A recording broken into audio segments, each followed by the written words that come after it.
The next modeling tool we are going to use is the Revolve path. This is something interesting that honestly I don't use very much because I like to control my models. The first thing you need to know about this tool is that you have this reference, this net, this plane as reference to create an object that you're going to revolve around the center of this point. So let's say that I want to create something like, I don't know, let's say something like this. Look that I am creating the shape just to one side of what I want to build. And now let me close it so you can understand the concept here and here. And now I accept. So what we have is a structure that revolves based on the shape that I created. So in this case, looks like a big chalice of a sort.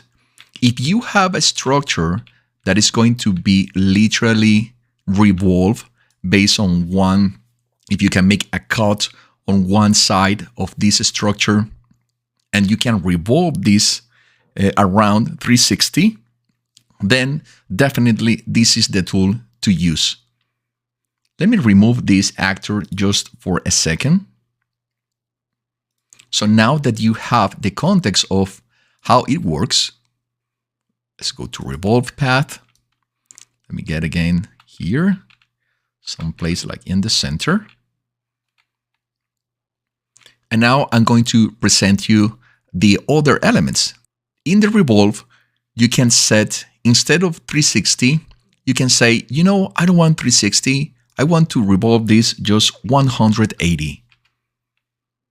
And now let's create something similar to what we did a moment ago.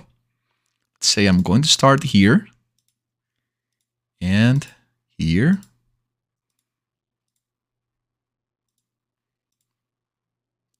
And close the structure. So now, as you can see, you have just one side of the revolution.